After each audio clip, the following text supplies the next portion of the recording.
Hey Pop Angel! So Paxton's mom reached out to his friends for them to try to speak to Paxton so that he can bath and take care of his appearance, but it actually just backfires because Paxton just denies everything, and in the end, he ends up shouting at his mom, saying that she needs to stop all these things that she's doing because at the end of the day, the only thing which will fix this is the fact that she needs to stop with the divorce.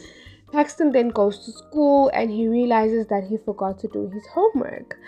This leads him to the principal's office, and the teacher which reported him finds out in the office that Paxton's going through personal issues at home because his parents are divorcing. Now, Principal Mahongwa sympathizes with Pax but says that at the end of the day, you need to continue with your schoolwork and not let this affect your schoolwork, and tries to threaten him, saying that if you continue like this, we have no other choice but to expel you. And Paxton does not really care. He says he can get expelled. He really does not care.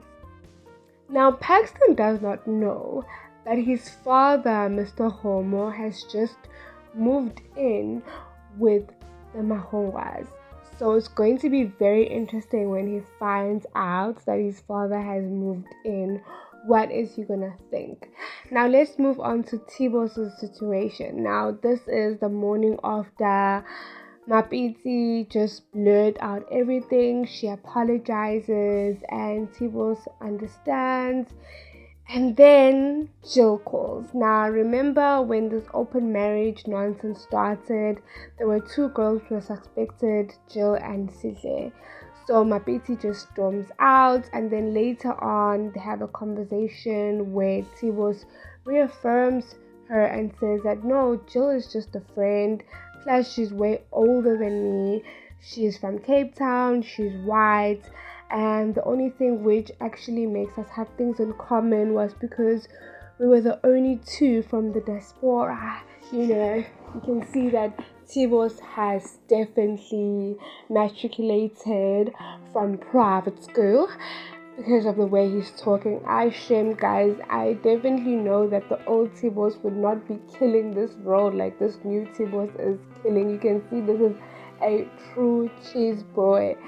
Now he tells Mapiti that you are the love of my life, I see nobody else, and Sihle and Jill are just platonic friends. Now Tbose later has a conversation with his father about the disputes that he has with his friends, and he opens up to his father saying that the reason why he said those things is because he feels that his friends have not progressed in life in the last 2 years.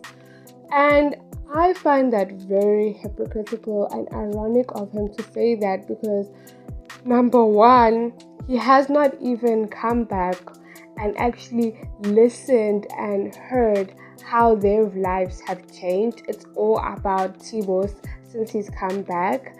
And number two, if you actually look at all their lives, I feel like Tbose has not actually moved forward with his personal life besides the fact that he went to Singapore.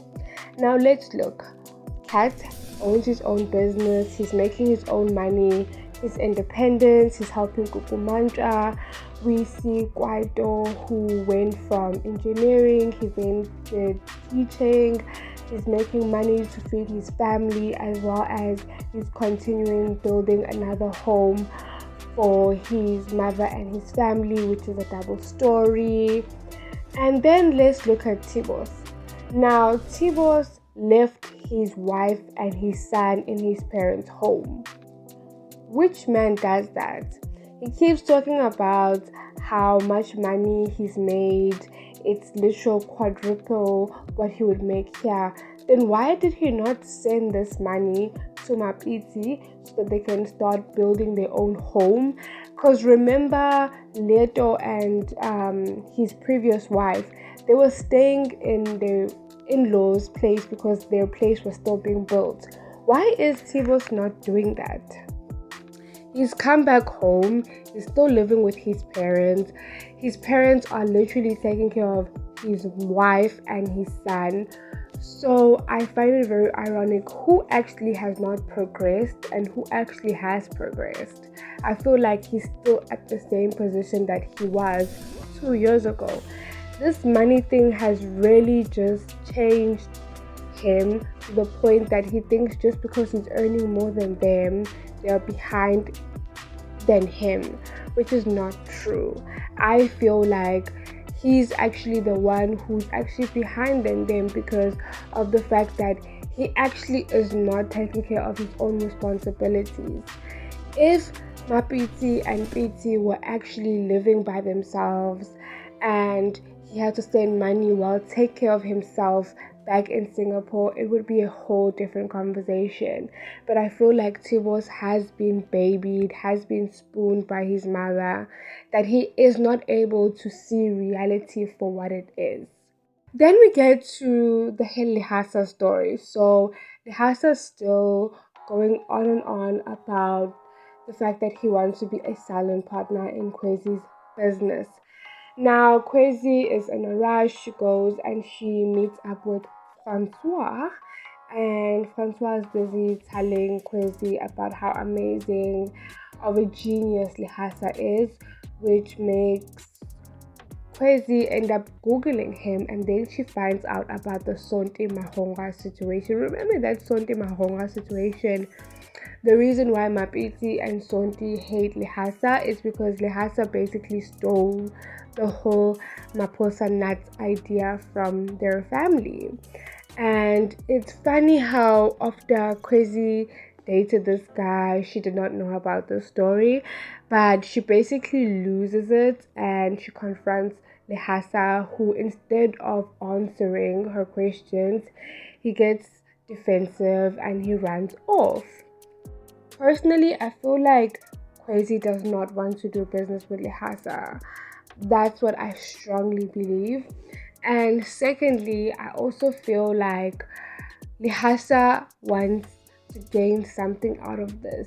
I mean, if they want to do a business together, why don't they just do a joint business together, since Lehasa is a genius at making something small into something huge.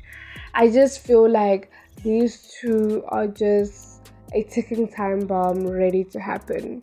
But anyway, we've come to the end of today's recap. Don't forget to like, subscribe, and hit that post notification bell down below. Till next time, love and light. Bye.